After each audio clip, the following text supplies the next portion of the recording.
Hey, it's Blake. So I'm redoing my car stereo, my head unit, and I wanted to do a quick video talking about some of the wiring stuff and some of the parts that you might need, as well as disassembling the dash vents on the like the lay flat vents the Mk4 R32 comes with, and I think one of the Jettas does. So when you're taking out or I guess when you're putting in an aftermarket head unit, some kits don't work with the power and the illumination stuff, but I found that Enfig, their stuff works. So I'm plugging in a Sony XAV AX100 right now, and so I bought the Sony to Blaupunk connector and then the Blaupunk to quad lock connector, and I'll show you the part numbers.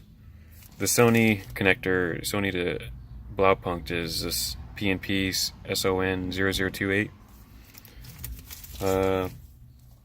The Blaupunk to Volkswagen quad lock for Mk4 VWs with no steering wheel controls is this one, is Enfig SRWH VW02-NS. And then I'm also getting Enfig's dash kit, which is AAA VWA UD3. But yeah, so I just want to show, so this harness comes with it comes with the power and illumination already done, so you don't need to run wires over to your switches. And I can show you that it works. You turn the key.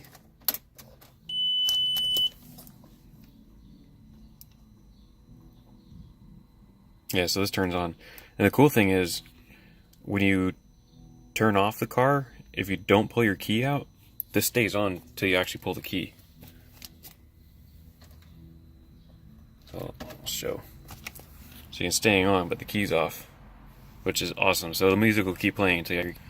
I don't know how long it stays there, but it's not too big a deal. I don't plan on forgetting my key in the ignition. So the other nice thing is, their kit comes with, oh yeah, you need to buy the antenna. Let me see if I have that thing here. Oh, this AAA VWA UD3 is the antenna adapter. It's a powered antenna. It's this thing. The previous owner had a different aftermarket head unit in. They got the wrong connector and it wasn't powered, and it had horrible reception. The cool thing is with Enfig's stuff is they wire it up, so you can plug this into your adapter right there. So the only thing I have to do now is, luckily the previous owner ran a tap to reverse wire, this purple wire here. They tapped this into the back because I saw it was connected to one of the reverse lines for the reverse light. They ran a wire all the way up here, so now I can have the reverse signal. I'm redoing adding a different aftermarket reverse camera. I'm trying to think. So yeah, I think their harness pretty much does everything we need. The only thing, so to bypass for this Sony XAV, to bypass the parking brake requirements, is all you have to do is just ground. You just ground the parking brake to anywhere, and that's it. Oh yeah, and then so taking out the dash stuff. So this was a pain. I couldn't find any DIYs anywhere, specifically for the lay flats, and they sucked because the normal ones you can just pop out the whole little thing, and then there's a screw and they just pop out on everything. But the lay flats, because I'm switching to the backlit ones. So these have lights. I'm running the wiring harness. I got this set up from Matt Litke. So in order to remove these, you actually just kind of have to... you have to pry them out. I found using a pry tool. Here it is. Use a pry tool like this. If you pry right here on the backside underneath there, and then right here, then you kind of do those evenly, and it'll pop out. There's like a gap. You need like a hook like this though. I don't want to pop it out again because I just don't want to risk like scraping them more, because they scrape easily. And then for the center one, these were really annoying, taking out all these all of those switches. So there's no weird clips or anything, they just come out. But so I just had to use a pry tool, and I kind of did the inner ones, which is the heat, the rear defrost and the ESP, kind of did those first, and then I did the heating controls. You just kind of like pry on one side, pry on the other side, and they kind of slide out. You pull it a little further, and then you just yank it off these connectors. So once you have all 5 of those out, then you have to pull on the bottom. You kind of pull it out a little bit so you can push it up, and you'll feel like there's a couple clips here. You feel them barely come unclipped, and then you have to take a screwdriver through. Do I have? Let me see if I have the vent. Yeah, I do. I have. You have to take a screwdriver through this vent. It's really hard to show.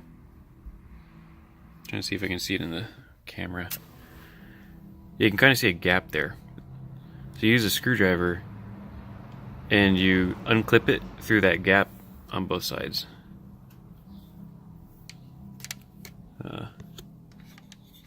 Yeah, there it is.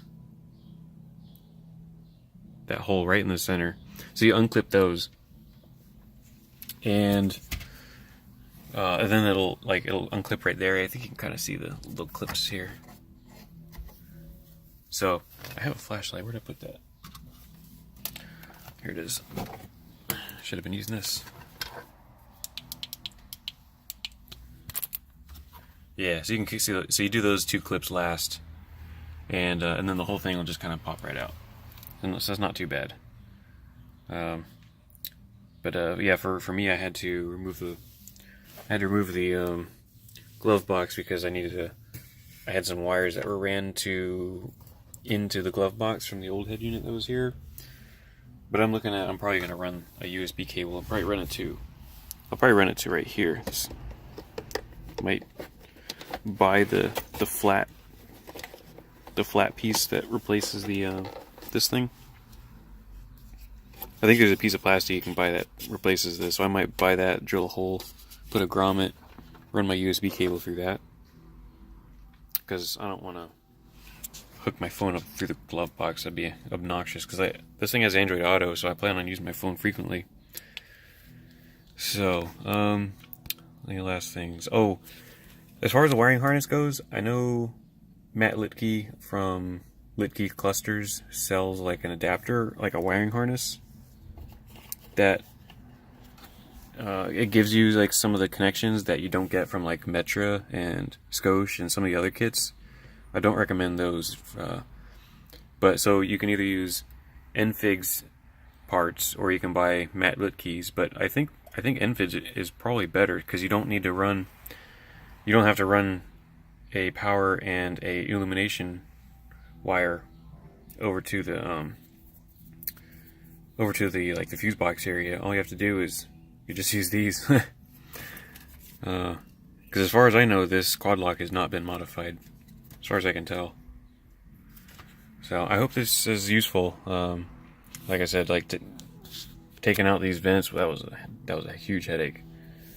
If you have any questions, please feel free to ask them below.